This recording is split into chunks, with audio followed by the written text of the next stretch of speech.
य एनं वेत्ति हन्तारम् यश्चैनं मन्यते हतम् उभौ तौ न विजानीतो नायं हन्ति न हन्यते। अनुवाद। वह जो यह सोचता है कि आत्मा को मारा जा सकता है या आत्मा मर सकती है, वे दोनों ही अज्ञानी हैं। वास्तव में आत्मा न तो मरती है और न ही उसे मारा जा सकता है। विवरण।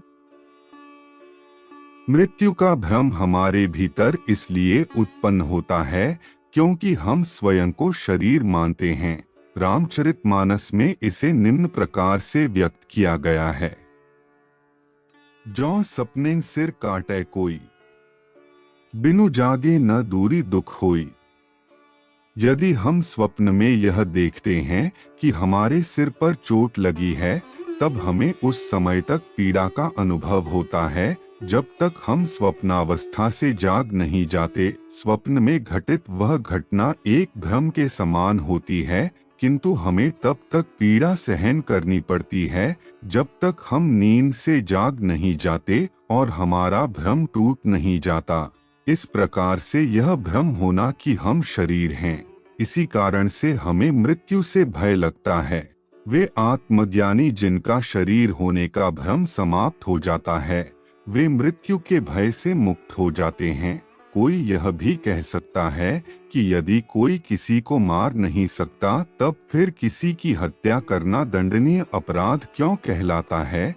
इसका उत्तर यह है कि शरीर आत्मा का वाहन है और किसी भी मनुष्य के वाहन अर्थात शरीर की हत्या करना हिंसा है, जो क्षमा योग्य नहीं है। वेदों में स्पष्ट किया गया है कि मां हिंस्यात् सर्वभूतानि अर्थात किसी पर हिंसा मत करो। वास्तव में वेदों में पशुओं के प्रति हिंसा को भी अपराध माना गया है, किंतु कुछ परिस्थितियों में इस नियम का उल्लंघन करना पड़ता है जब हिंसा करना अनिवार्य हो जाता है।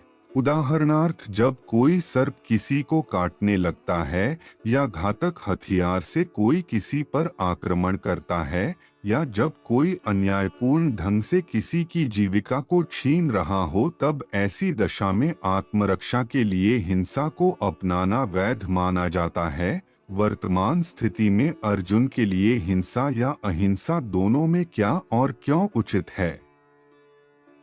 भगवान श्री कृष्ण उसे यह भगवद गीता के आगे आने वाले संवादों के माध्यम से विस्तार पूर्वक समझाएंगे। उनकी व्याख्याओं के प्रवाह से इस विषय पर अमूल्य दिव्य ज्ञान का प्रकाश प्रकट होगा। न जायते म्रियते वा कदाचित् न्यायं भूत्वा भविता वा न भूयः अजो नित्यः शाश्वतोऽयं पुराणो न हन्यते हन्यमाने शरीरे। अनुवाद। आत्मा का न तो कभी जन्म होता है, न ही मृत्यु होती है, और न ही आत्मा किसी काल में जन्म लेती है, और न ही कभी मृत्यु को प्राप्त होती है। आत्मा अजन्मा, शाश्वत, अविनाशी और चिरनूतन है। शरीर का विनाश होने पर भी इसका विनाश नहीं होता। विवरण। इस श्लोक में आत्मा की शाश्वतता को सिद्ध किया गया है, जो सनातन है तथा जन्म और मृत्यु से परे है। परिणामस्वरूप आत्मा के स्वरूप को 6 श्रेणियों में विभक्त किया गया है: अस्ति, जायते, वर्धते, विपरिणामते, अपक्षीयते और विनिश्यति अर्थात गर्भावस्था में आना। जन्म, विकास, प्रजनन, हास और मृत्यु ये सब शरीर के बदलते स्वरूप हैं, न कि आत्मा के, जिसे हम मृत्यु कहते हैं। वह केवल शरीर का विनाश है, किंतु शाश्वत आत्मा शरीर के सभी परिवर्तनों से अछूती रहती है, अर्थात शरीर में समय समय पर होने वाले परिवर्तनों का आत्मा पर कोई प्रभाव नहीं पड़ता। वेदों में इस दृष्टिकोण को बार बार दोहराया गया है।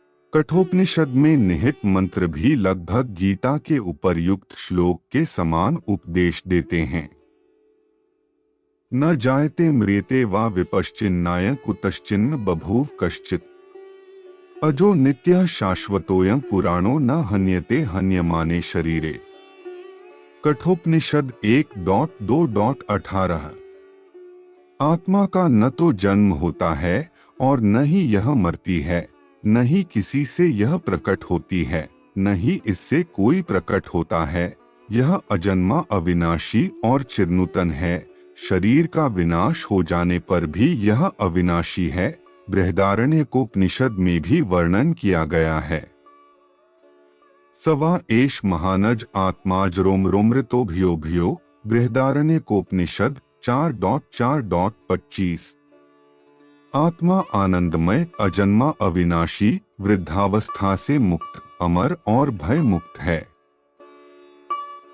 अगर आपको हमारे वीडियो पसंद आ रहे हैं तो उन्हें जरूर लाइक कीजिए और सब्सक्राइब करना ना भूलें ताकि आपको हमारे नए वीडियोस मिलते रहें। हरे कृष्ण।